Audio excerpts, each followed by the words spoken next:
Intervene करायला लागला आणि त्यांचं नेहमी ही स्क्रिप्टेड होतं हे सगळं की आपण हे बिल आणूयात, आपण इंडिया अलायन्सचे काही पार्टनर्स जे असतील त्यांना फसवायचा मनवायचा प्रयत्न करूयात. आणि मला तेच कळत नाही, 2/3 मेजॉरिटी लागते हे बिल कॉन्स्टिट्यूशनल अमेंडमेंट पास करायसाठी. आतापर्यंत त्यांच्या पक्षात वाटत असेल की मोदीशांची ती चाणक्य नीती एवढी सक्सेस होते, कोणी काही बोलत नाही, कोणी चॅलेंज करत नाही. त्यांना माहिती असून त्यांना 2/3 मेजॉरिटी मिळणार नाहीये तरी तुम्ही हे बिल आणलंच कसं? म्हणजे तुम्हाला महिला आरक्षण द्यायचंच नाहीये पहिली गोष्ट. आणि डिलिमिटेशनच्या नावाखाली तुम्ही हे बिल आणताय तर तुमची तयारी पण नव्हती, तुमची तयारी नव्हती 2/3 मेजॉरिटीची, मग तुम्ही आणलाच का? मग तुम्ही महिलांच्या भावनांची का खेळलात?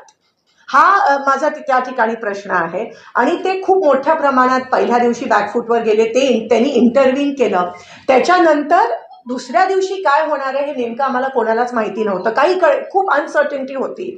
मी असं ऐकलं की त्या ठिकाणी आदरणीय गृहमंत्री आणि सेक्रेटरी जनरलचं थोडीसं वादावाद पण झाली, कारण का त्यांना लिस्ट ऑफ बिझनेसमध्ये थोडंसं काहीतरी अनकॉन्स्टिट्युशनल करायचं होतं.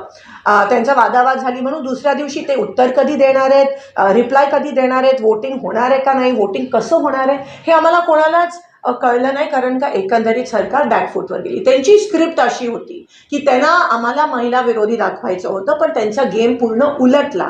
कारण का आज तुम्ही बघताय त्यांचं कालचं भाषण, पहिल्यांदा असं झालं असेल की मोदीजींच्या कालच्या भाषणाच्या खाली जर तुम्ही कमेंट्स वाचले आणि जेन्युइन अकाउंट्स होते, एप्रिल 17, 2026ला क्रिएट झालेले अकाउंट्स नव्हते, जेन्युइन अकाउंट्स होते जे 21चे असतील 22चे असतील. त्यांना इतकं ट्रोल करतायत कारण का त्यांची ही पूर्ण जी स्ट्रॅटेजी होती ती बॅकफायर झाली, बूमरँग झाली आणि फेल झाली ही स्ट्रॅटेजी. तुम्ही अजून किती महिलांचा वापर करणार आहात? तुमची हिंमत असती तर तुम्ही 24मध्ये लागू केलं असतं, ते 23मध्ये पारित करून 24मध्ये एक्झिस्टिंग 543 मध्ये तुम्ही का लागू करत नाही? तुम्ही वाढवताय. दुसरी गोष्ट, 50% वाढवण्याचं म्हणजे 543चे 850 झाले असते. आणि जे अतिरिक्त आहे तुम्ही बघा, हे महिला विरोधी कसे आहेत, महिलांचा वापर एकीकडे करताय तुम्ही इलेक्शनच्या वेळेस महिला बिलाचं नावाखाली, डिलिमिटेशनच्या नावाखाली तुम्ही हे करताय. आणि दुसरी गोष्ट म्हणजे तुम्ही किती महिला विरोधी आहात हे ह्याच्यावरून कळतं की तुम्हाला सीट्स वाढवून महिलांना आरक्षण द्यायचं. आरक्षण केव्हा म्हणतात? जेव्हा एक्झिस्टिंग सीट्समध्ये जेव्हा तुम्हाला जागा आरक्षित होतात तेव्हा त्याला आरक्षण म्हणतात. इथे तुम्ही तुमच्या बाहुबलींना, तुमच्या गुंडांना सगळ्यांना मजबूत करताय, वाढवताय सीट्स आणि त्या वाढीव अतिरिक्त सीट्समध्ये तुम्ही महिलांना आरक्षण देताय. म्हणजे ह्याचा अर्थ तुम्हाला महिलांना आरक्षणच द्यायचं नाही आहे. तुम्हाला द्यायचं असतं तर तुम्ही 24मध्ये दिलं असतं. तुम्हाला द्यायचं असतं तुम्ही अजूनही एक्झिस्टिंगमध्ये पुढच्या 2029ला तुम्ही दिलं असतं एक्झिस्टिंग 543. तुम्ही 50% कोणत्या बेसिसवर? रँडम नंबर, विश्वगुरूंना वाटलं म्हणून त्यांनी 50% घेतलं. बरं, दुसरी गोष्ट मान्य करतो डिलिमिटेशनची गरज आहे, आम्हाला पण वाटतं डिलिमिटेशनची गरज आहे, पण डिलिमिटेशनची पद्धत असते. एक तर डिलिमिटेशन का होतं? जेव्हा लोकसंख्या वाढते, आम्ही सगळे लोकप्रतिनिधी राहिलो आहोत, लोकसंख्या वाढते. जर लोकसंख्या वाढली तर तुम्हाला नाही वाटत की तुम्ही फ्रेश सेन्ससची आकडेवारी घ्यायला पाहिजे होती? तुम्ही 2011ची सेन्ससची आकडेवारी घेताय, त्याच्यावर तुम्ही 50% टाकताय आणि सेन्सस न करता तुम्ही डिलिमिटेशन करताय. हे 50% रँडम. मग तुम्ही ऑन रेकॉर्ड म्हणताय की सेन्सस चालू आहे, कास्ट सेन्सस चालू आहे. रजिस्ट्रार पण म्हणाले की 6 महिन्यात डिजिटल सेन्सस असल्यामुळे आम्ही तुम्हाला 6 महिन्यात ती माहिती उपलब्ध पण करून देतो, अवेलेबल पण करून देतो. पण नाही, ह्यांना घाई लागली नाही, कारण का 2 निवडणुका आहेत, एवढ्या त्यांच्यासाठी निवडणुकाच महत्त्वाच्या असतात, देशाची अखंडता महत्त्वाची नसते. हे एवढं अनकॉन्स्टिट्युशनल आहे की हे पूर्ण नॉर्थ साऊथ ब्रेकअप करणार आहे, डिवाइड करणार आहे. आणि असंविधानिक पद्धतीने हे बिल पास करण्याचा अतिशय खालचा असा प्रयत्न अमित शहाजी आणि मोदीजींनी केला, ह्या सत्ताधारींनी केला. एवढंच नाही, पण त्यांच्यात कुजबूज होती हे बिल त्यांचं डिफीट झाल्यानंतर की पता था की गिरने वाला है तो लाया ही क्यों.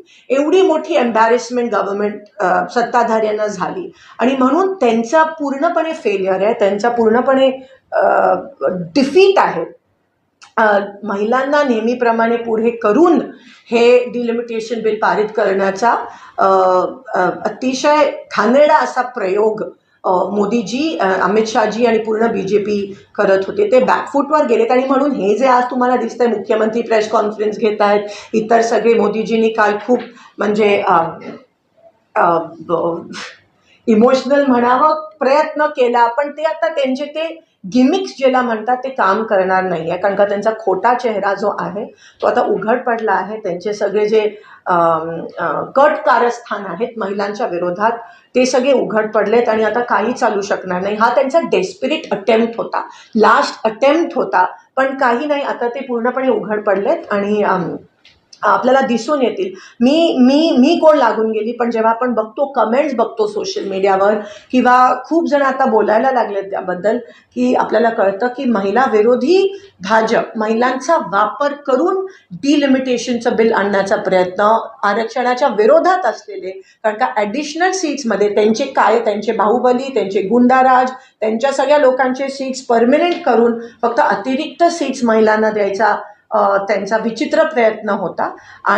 आणि खरंच जर त्यांना महिलांच्या बद्दल काही असेल तर एकतर महिलांना तुम्ही बघता महाराष्ट्रात खरातांचं प्रकरण असेल, महिला कुठेही सुरक्षित नाही आहेत, आणि खरंच जर त्यांना काही करायचं असेल तर मग त्यांनी एक्झिस्टिंग 500, आम्ही चॅलेंज करतो त्यांना, एक्झिस्टिंग 543मध्ये तुम्ही महिला आरक्षण करून टाका. 29च्या इलेक्शनमध्ये महिला आरक्षण देऊन टाका आणि डिलिमिटेशन सेन्ससची वाट बघा. लोकशाही पद्धतीने डिलिमिटेशनवर चर्चा होऊ दे.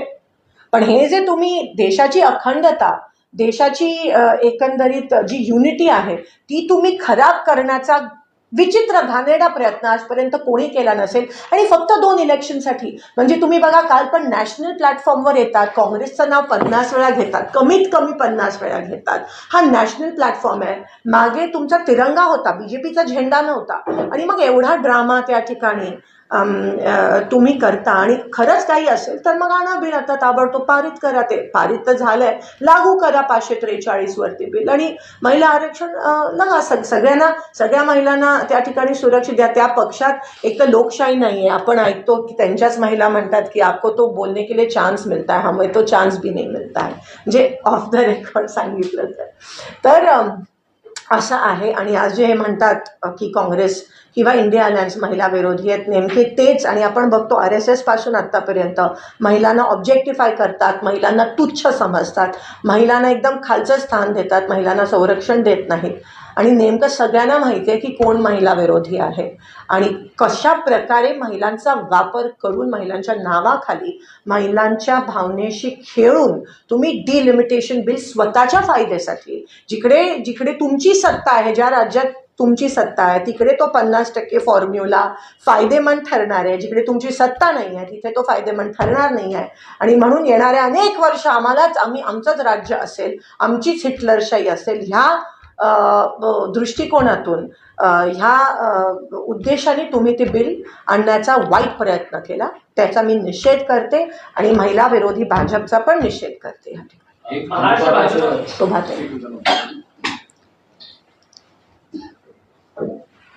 नमस्कार. आत्ताच आपल्या खासदार प्रणितीताई यांनी सविस्तर आपल्याला महिला बिलाच्या संदर्भामध्ये सांगितलेलं आहे. खरं तर मला देखील या ठिकाणी सांगावंसं वाटतं की 16 तारखेला हे स्पेशल अधिवेशन सुरू झालं आणि या अधिवेशनामध्ये जे काही विधेयक मांडण्यात आलं तर त्या संदर्भामध्ये नारी शक्ती वंदन बिल जे आहे त्याच्या कुठलाही उल्लेख त्याच्यात नव्हता. डिलिमिटेशन बिल ते होतं आणि त्याला सर्व विरोधी पक्षाचे जे सदस्य आहेत त्यांनी विरोध केला आणि अतिशय सगळ्यांनी चर्चा केली त्या बिलावरती. 2023ला हे बिल मंजूर झालेलं होतं आणि असं असताना त्यांनी त्याच्यामध्ये अट टाकली की डिलिमिटेशन आणि जनगणना हे झाल्यानंतरच हे बिल लागू होईल. त्यावेळी देखील काँग्रेस पक्षाच्या नेत्या सोनियाजी गांधी असतील, खरगे साहेब असतील, राहुलजी गांधी असतील आणि सगळ्या इंडिया गठबंधनच्या नेत्यांनी सांगितलं की हे 2024ला आपण लागू करा. त्यावेळी त्यांनी त्या अटी टाकल्या आणि आता हे 3 दिवस हे सेशन घेतलं. या सेशनमध्ये त्यांना माहिती होतं, त्यांच्याकडे 2/3 मेजॉरिटी नसताना देखील त्यांनी हे बिल आणलं आणि संपूर्ण सभागृहाचा खासदारांचा त्याच्यामध्ये 3 दिवस वेळ घेतला. एवढा खर्च तो देखील वाया गेला. कारण त्याच्यामागे एकच कारण होतं की पश्चिम बंगाल आणि तामिळनाडूमध्ये निवडणुका चालू आहे. इतर 4 राज्यांमध्ये निवडणुकाच्या तयारी चालू आहे. तिथे महिलांची मतं त्यांना मिळायला पाहिजे आणि ह्या 2 राज्यांमध्ये त्यांची सत्ता नसल्यामुळे त्यांनी हा फार सगळा केलेला आहे. आमचं एवढंच म्हणणं आहे की 2023 साली जे काही मातृवंदन नारी शक्ती मातृवंदन जे बिल आहे ते मंजूर झालेलं आहे ते त्यांनी तातडीने लागू करावं. ज्या काही 543 जागा आहेत त्याला ते लागू करावं. 181 सीट्स महिलांसाठी त्यांनी द्याव्यात आणि असं नसताना त्यांनी डिलिमिटेशनचं बिल त्याच्यामध्ये घुसवलेलं आहे. त्याचा संपूर्ण आम्ही त्याच्यासाठी विरोध करतो आहे. कारण महिलांचं जे काही त्यांनी सांगितलं तर त्यांना कुठलाही महिलांच्या संदर्भामध्ये त्यांना हे राजकारण ते महिलांच्या आड करता आहेत. महिलांना कुठलंही त्यांना राजकारणामध्ये सन्मान द्यायचा नाही आहे. कारण आजपर्यंत जर आपण बघितलं तर आपल्या देशामध्ये काँग्रेस पक्षानेच महिलांना सन्मान दिलेला आहे. आपल्या महिला अध्यक्षा अखिल भारतीय काँग्रेसच्या महिला अध्यक्षा सरोजिनी नायडू यांना काँग्रेसने केलेलं आहे. आपल्या देशाच्या पहिल्या महिला पंतप्रधान इंदिराजी गांधी यांना काँग्रेसने केलेलं आहे. आपल्या स्पीकर मीरा कुमार या काँग्रेसच्या माध्यमातून झालेल्या आहेत. राष्ट्रपती आपल्या श्रीमती प्रतिभाताई पाटील ह्या देखील काँग्रेसने केलेल्या आहे. पहिल्या न्यायाधीश असतील सर्व काँग्रेसच्या माध्यमातून झालेले. यांनी भाजपाने एकही महिला पंतप्रधान आजपर्यंत केलेली नाही आहे. एकही त्यांच्या भाजपच्या राष्ट्रीय अध्यक्षा त्यांनी महिलांना सन्मान दिलेला नाही आहे. आणि ज्या काही घटना या देशामध्ये महिलांच्या संदर्भामध्ये घडलेल्या आहेत तिथे कुठेही हे धावून गेलेले नाही. मणिपूरची घटना आता ताईंनी सांगितली, हाथरसची घटना असेल, उन्नावची घटना असेल, जे काही आपण बघतो आहे, पहलगाम असेल, तर कुठे त्यांनी तातडीने ते गेले आणि तिथे व्हिजिट केली आणि महिलांना त्यांनी त्या ठिकाणी सन्मान दिला किंवा त्यांना मदत केली. आजपर्यंत कुठेही असं घडलेलं नाही. हे त्यांना माहिती होतं की 2/3 मेजॉरिटी नाही आहे, तरी पण हे बिल आणून जरी हे पास झालं समजा चुकून तर आम्ही पास केलं भाजप सरकारने. आणि जर हे बिल पडलं तर काँग्रेसने आणि इंडिया गठबंधनने त्यांना विरोध केला. आणि अशा पद्धतीने बिल जेव्हा हे पडलं पास नाही झालं, बाहेर आल्यानंतर सर्व भाजपच्या आमच्या महिला खासदार भगिनी यांच्या हातामध्ये सर्व प्रोटेस्ट ते करत होते. बॅनर त्यांच्या याच्यात लगेच कुठून आले? म्हणजे यांना माहिती होतं, यांची पूर्वतयारी ती होती. फक्त हे संपूर्णपणे नाटक त्यांनी केलेलं आहे. त्यांना भारतातली आपली महिला भगिनी कधीही माफ करणार नाही. महिलांना ते काही एवढं कमी समजतात का की त्यांना समजत नाही? तर मला या ठिकाणी एवढंच सांगायचं आहे की नरेटिव्ह ते जे काँग्रेसच्या विरोधामध्ये आणि इंडिया गठबंधनच्या विरोधात करता आहेत, हे त्यांना कधीही त्याच्यामध्ये ते सफल होणार नाही आणि त्याची किंमत त्यांना निश्चितपणे मोजावी लागेल असं मला या ठिकाणी सांगायचं आहे.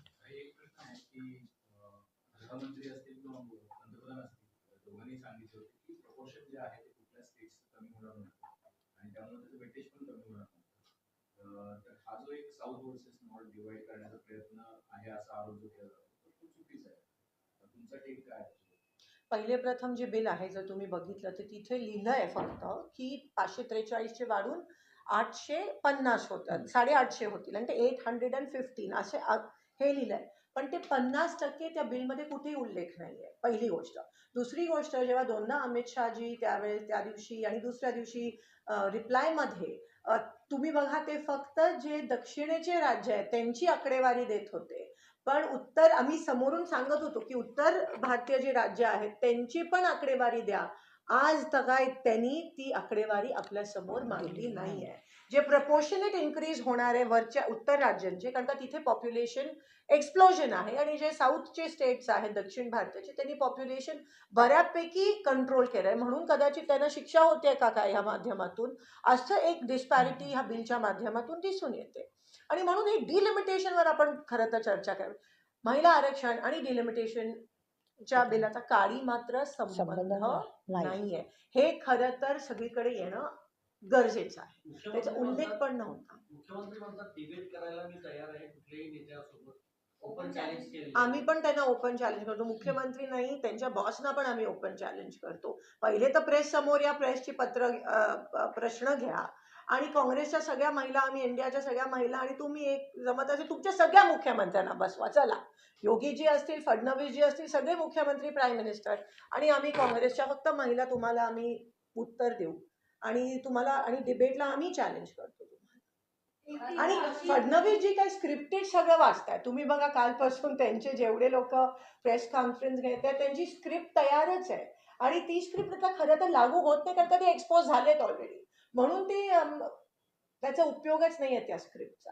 एक टीका अशी आहे की SC/ST ना जे एक्स्ट्रा आरक्षण मिळणार होतं त्याला त्याच्यामुळे विरोध झालाय आणि त्यामुळे त्यांच्या जागा वाढल्या नाहीत. बघा, जातीय जनगणना जी आहे ती, त्याची आम्ही वारंवार मागणी करतोय, त्याच्यातून सगळं स्पष्ट झालं असतं, पण ते त्याचा पण उल्लेख करत नाहीये. तुम्ही सेन्सेस पण आम्हाला सेन्सेससाठी थांबत नाही आहात, का सेन्सेससाठी नाही थांबत आहात, म्हणून हे नॅरेटिव्हच होत नाही, हा विषयच होत नाही. आणि ते नेहमी तुम्ही बघा, ते नेहमी त्याच्या विरोधात असतील, महिलांच्या विरोधात असतील, अनेक वेगळे वेगळे जे गट आहेत त्यांच्या विरोधातला ह्यांचा एक नॅरेटिव्ह, ह्यांना फक्त सत्ता पाहिजे, ह्यांना दुसरं काही नाही. मग काही येऊ दे देशाला, देशाचे तुकडे होऊ देत, आमची सत्ता तशीच राहिली पाहिजे, हा एक तुच्छ विचार त्यांचा जो आपल्याला दिसून येतो तो आज उघड पडला. सुप्रिया सुळेंनी असं म्हटलेलं आहे की अबकी बार 400 पार बदलेंगे संविधान, हा भाजपचा नारा आहे, तुम्हाला नेमकं काय वाटतं? नाही, 100%, कारण का हे जे काही ते करतायत ते असंविधानिक आहे, अनकॉन्स्टिट्युशनल आहे, आणि त्यांना ती आकडेवारी त्याच्यासाठीच पाहिजे होती, कारण का त्यांना ते कायम सत्तेत राहायचं आहे, आणि ही जी अशी बिलं आहेत ती बुलडोज करून त्यांना सातत्याने पास करायचे. त्यांना वाटलं नव्हतं की इंडिया अलायन्सची 24मध्ये एवढी मोठी संख्या येईल, आणि आज त्यांना ते दिसतंय पार्लमेंटमध्ये जे काय होतं. आम्ही खूप मोठ्या प्रेशर घालून, आणि ही आमची पहिली विक्ट्री होती तसं बघितलं तर मागच्या 12 वर्षात, आणि जोरदार होती. काही न करता, वेलमध्ये नाही गेलो, आवाज नाही केला, चुपचाप आपण म्हणतो ना, शांततेत क्रांती घडली. कुठेही प्रोटेस्ट नाही. मुख्यमंत्री असं म्हणतायत की महाराष्ट्रावर आम्ही सगळं जे आहे ते बसवणार आणि 1 करोड महिलांची स्वाक्षरी घेऊन जे आहे ते पाठवणार आहे. एकूण जर पाहिलं तर महाराष्ट्र आणि देशभरामध्ये काँग्रेस महिलांची विरोधात आहे असं वातावरण भाजप तयार करून नाही, मुख्यमंत्री जरी असं म्हणत असतील, परंतु महिला याला संपूर्ण साथ देणार नाही, कारण महिलांना समजून आलेलं आहे की हे सर्व काय आहे. अर्धा तास काल मोदी साहेबांनी भाषण केलं, त्याच्यामध्ये 86व्या काँग्रेसचं नाव त्यांनी घेतलं. ते म्हणतात काँग्रेसमुक्त भारत करायचं, तेच काँग्रेसचा प्रचार करतायत असं आम्ही म्हणतोय. 86व्या ही पद्धतच नाही आहे, आणि प्रत्येक वेळी ते महिलांच्या बाबतीमध्ये सक्सेस होणार नाहीत. त्यांनी लाडकी बहीण योजना आणली, महिलांना आम्ही दाखवलं असं आम्ही हे समजतो. महिलांना सन्मानाने जगता यावं असं त्यांनी काहीतरी केलं पाहिजे.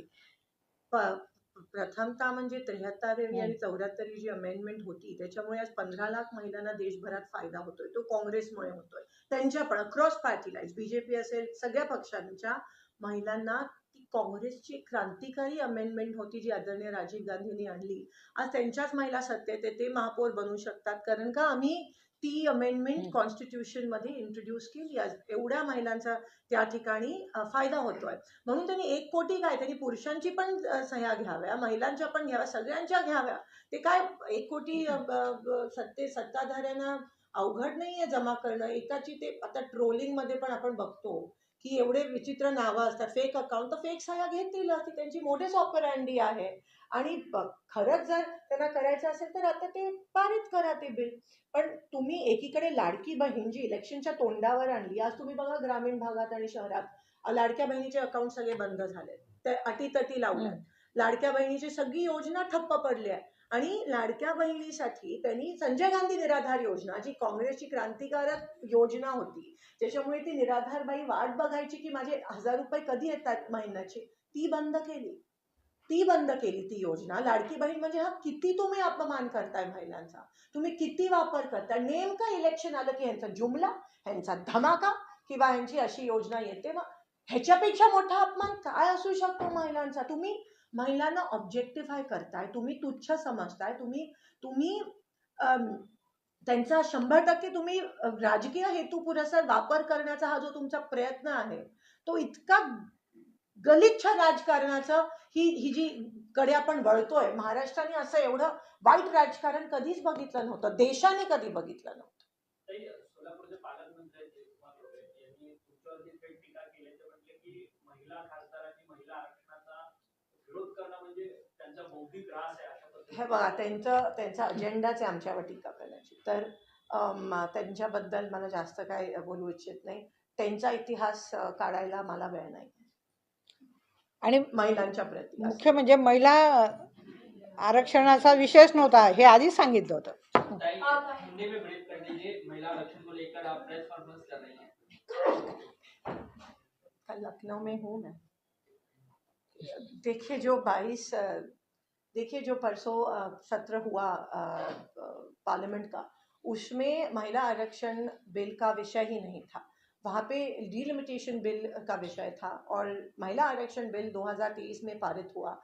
अगर मोदी जी और उनके सारी कैबिनेट में हिम्मत होती तो वो बिल 2024 में लागू करते और 2024 में हमारे 543 सदस्यों में से महिला आरक्षण मिल जाता. लेकिन परसों का जो बिल था वो सिर्फ तमिलनाडु और वेस्ट बंगाल की इलेक्शन मध्य रखते हुए उन्होंने वो लाने की कोशिश की, जो बहुत बुरी तरह से बूमरैंग हुआ. क्योंकि पहले दिन जब डिबेट शुरू हो गए, जब हमारे नेता प्रतिपक्ष राहुल गांधी जी, चाहे प्रियंका गांधी जी हो, चाहे खड़गे जी हो, बहुत बार उनको लेटर लिखा कि आप ये सत्र अभी मत बुलाइए. एक तो violation of code of conduct है, क्योंकि आप बीच इलेक्शन में ये बोल रहे हैं, ये ला रहे हैं. 3-4 बार पत्र लिखा और कहा कि ऐसा मत कीजिए, थोड़ा रुक जाइए.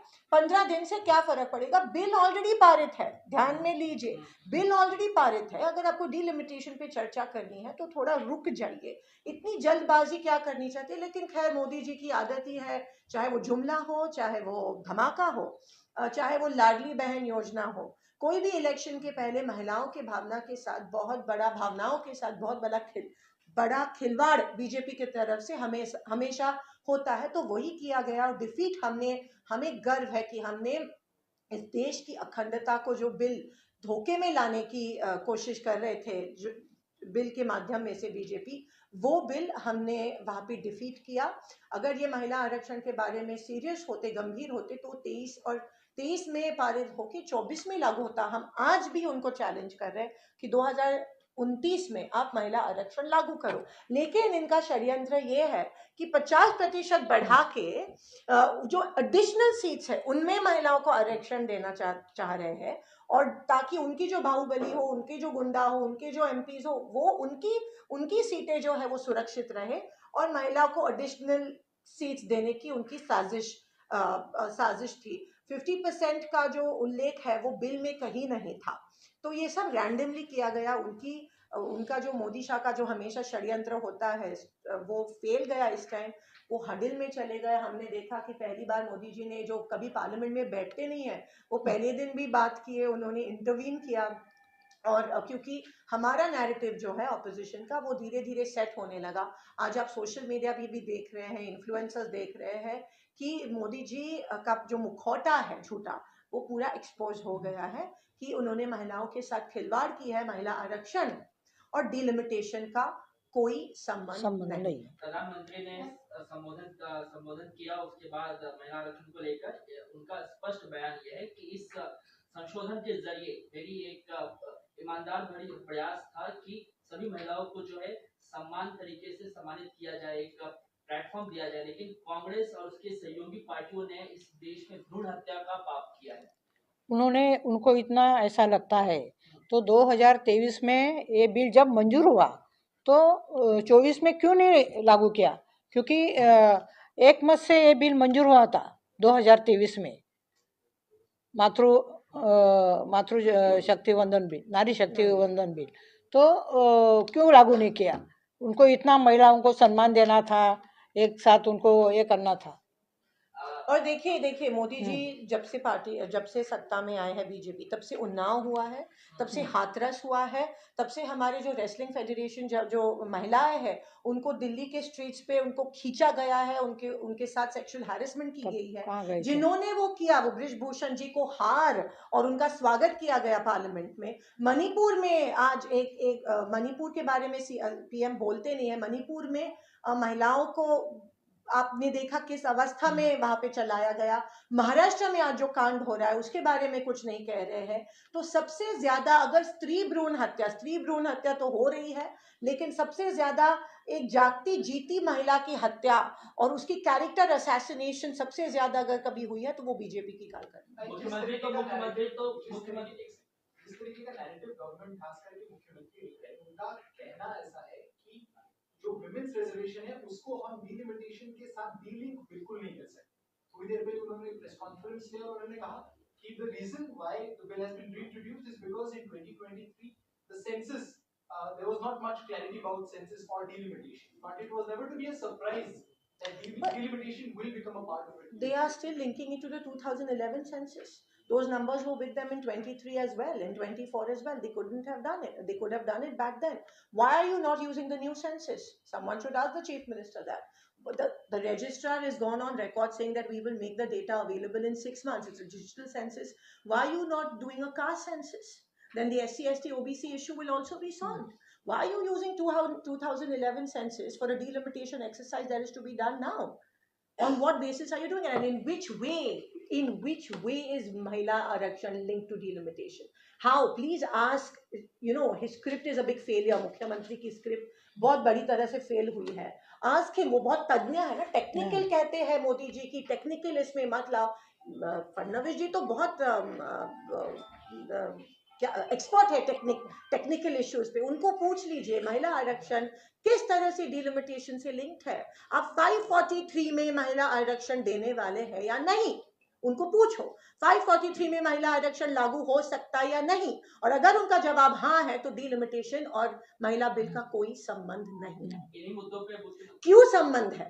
वो बोल रहे हैं संबंध है। क्यों संबंध है? क्योंकि वो उनकी सीटें सेव करना चाहते हैं 50% बढ़ा के, इसीलिए वो कह रहे संबंध है। वो डरते हैं, महिलाओं से डरते हैं, महिलाओं को वो जगह नहीं देना चाहते, इसीलिए वो उनके मन में वो लिंक्ड है, हमारे मन में वो लिंक्ड नहीं है। और देश की जनता के सामने डिलिमिटेशन और विमेंस रिजर्वेशन में कोई संबंध, जरूरत ही नहीं है। ओपन चैलेंज है आप लोगों को, कह रहे हैं कि ओपन चैलेंज हम भी दे रहे हैं। उनका ये कहना है कि आप लोग आइए और चर्चा कीजिए, अगर बिल में कुछ भी गलत है तो आप हमारे सामने हम बताइए, पिछले 12 सालों से कह रहे हैं, राहुल जी भी कह रहे हैं मोदी जी को आइए डिबेट कीजिए मेरे साथ, लेकिन वो डर के मारे आ नहीं रहे हैं क्योंकि उनके पास जवाब ही नहीं है।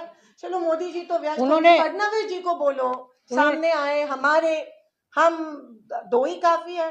हम 5 कांग्रेस के खासदार है महाराष्ट्र में। आज तक उन्होंने एक भी प्रेस कॉन्फ्रेंस नहीं ली है, एक भी प्रेस कॉन्फ्रेंस नहीं नहीं, तो उन्होंने लेना चाहिए, एक जो डिबेट करना चाहिए, लेना चाहिए। वेरीफाई किया जा रहा है, वो जितने भी राज्यों के मुख्यमंत्री है वो अलग प्रेस कॉन्फ्रेंस करे पीएम के बाद, और ये बताने की कोशिश कर रहे हैं कि हम महिला आरक्षण में लाने की कोशिश करते हैं, लेकिन अपोजिशन ने साथ नहीं दिया। इसको आप लोग कैसे क्लेरिफाई कर पाओगे? नहीं, महिला आरक्षण का जो बिल है वो 2023 में जो मंजूर हुआ है, एक साथ मंजूर हुआ है, किसी कांग्रेस और इंडिया गठबंधन के एक भी नेताओं ने उसको विरोध नहीं किया, तो ये भूल गए क्या वो? और अभी लाना है तो दूसरे बिल को, यानी डिलिमिटेशन के बिल को साथ जोड़ के क्यों लाया, ये हमारा सवाल है।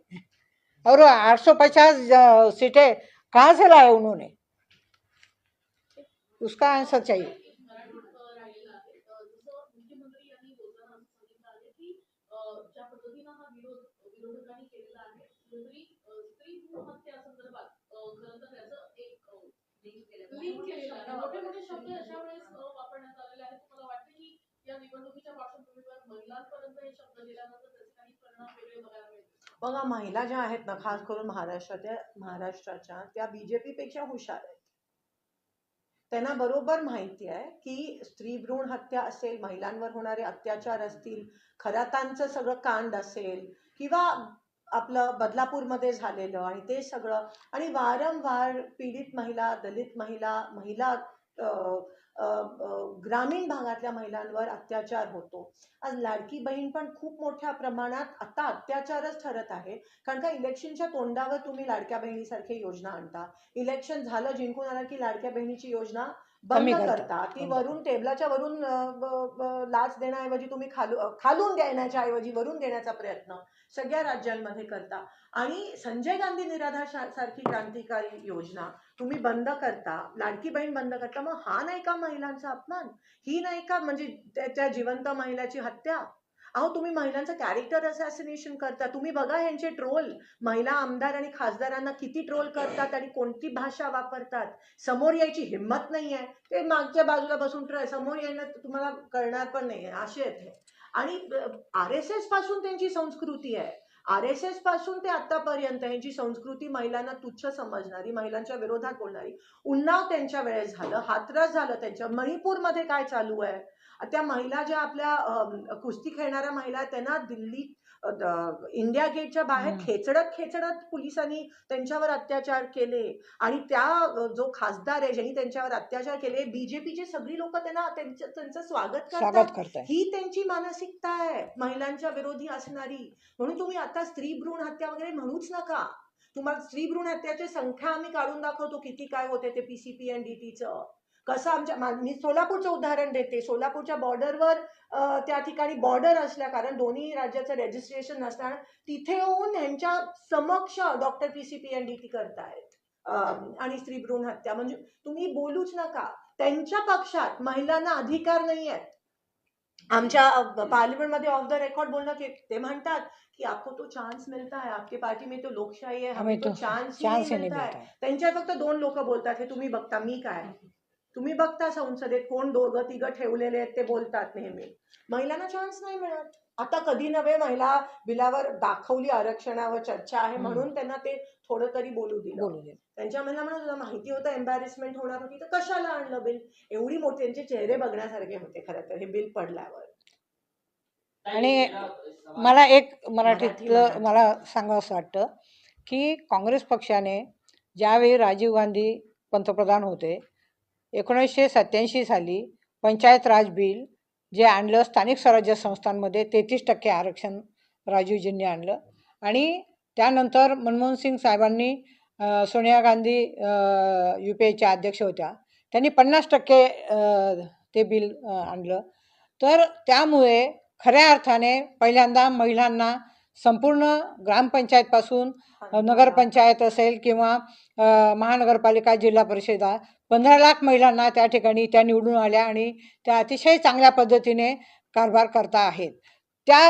ते जेव्हा बिल आणलं त्यांनी तेव्हा कुठल्याही अटी शर्ती त्यांनी टाकलेल्या नव्हत्या. मग आता यांनी जे काही आपलं विधानसभा आणि लोकसभा राज्यसभांमध्ये महिलांसाठी 33